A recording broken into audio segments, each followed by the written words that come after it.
In this video, I'm going to be taking and answering questions about my mental health. It's DADvinci time.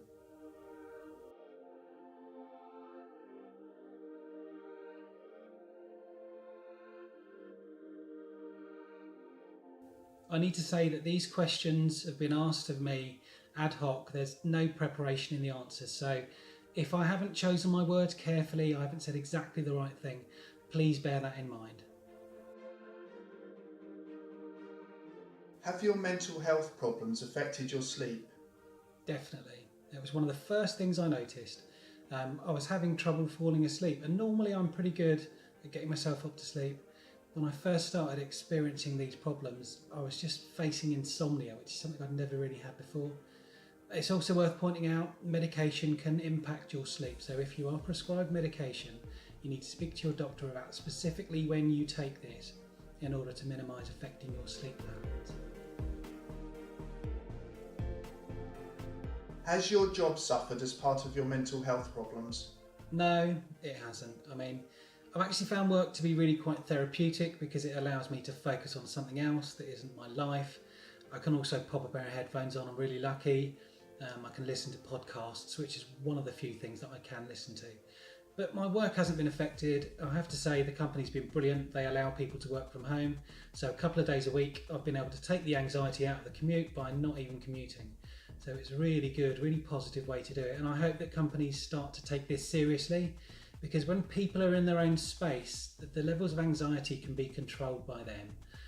I think it's a really positive thing to do. You know, we don't need to be in offices anymore. We can work from home. It's a really good thing to try. And I hope that more companies do it. Is mental health medication addictive? It's not fair to say that something like this is addictive in the traditional sense, but I've mentioned in previous videos you need to build up a tolerance, and similarly if you're going to stop taking the medication you need to do it with medical advice, because your doctor will be able to walk you through the process that you need to go through. Have any relationships suffered as part of your issues? Yeah, I think they have, to be perfectly honest.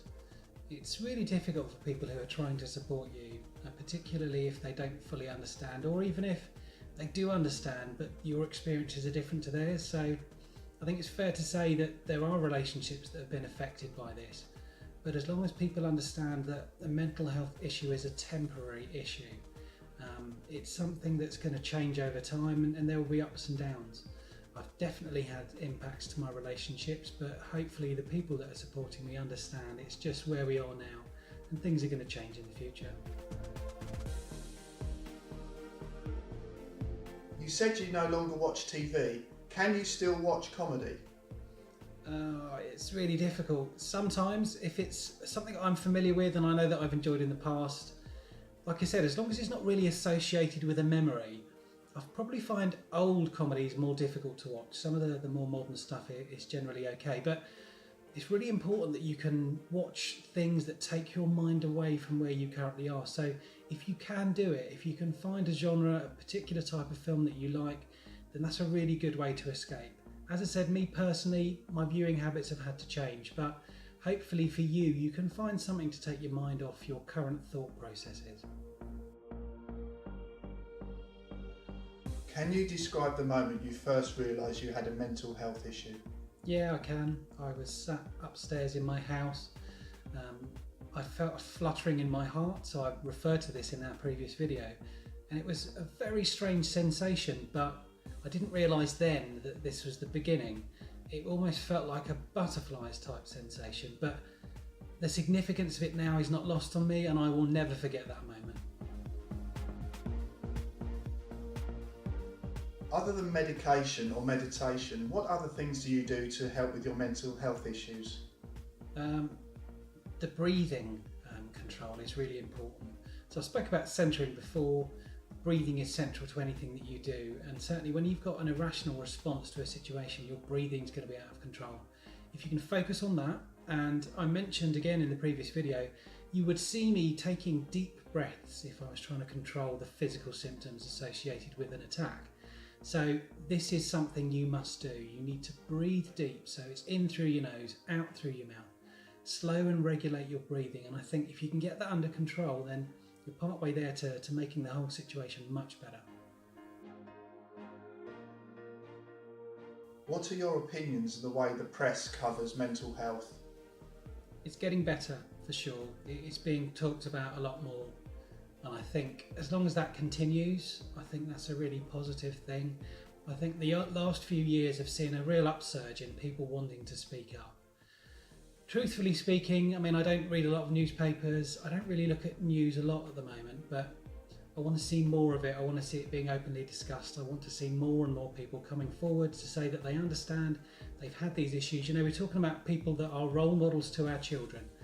And as I said, it needs to be commonplace. People need to speak up and not feel afraid to do that. So I think what's happening is good. I think the increased levels of coverage are fantastic, but we just need to keep going. Do you think mental health awareness is covered enough in schools? From my point of view, and we're talking about a long time ago, it probably wasn't even mentioned. It's really positive to see that in the press now we're starting to see these issues raised and spoken about a lot more, but it needs to be commonplace. It needs to be a thing that's routinely discussed, and I don't see, certainly in what my girls are learning at the moment, that there's enough discussion around this. It needs to be open, it needs to be considered as part of any other health concerns. I think we need to start as early as possible so people understand that it's just a part of everyday life. Other than your doctor, who do you turn to for help? I'm really lucky in that I've got several close friends, family that I can speak to honestly about my mental health.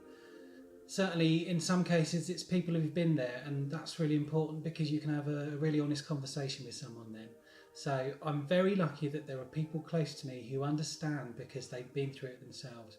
But I recognise that not everybody's going to have that. So we go back to the mental health care professional, and via that they can also channel you into a counselling service, which is something which, in the absence of having someone who knows you close and understands the symptoms, they can help you to understand yourself a lot more. So as I said, I'm lucky, I've got some people very close to me. If you haven't, speak to your doctor and speak to them about counselling.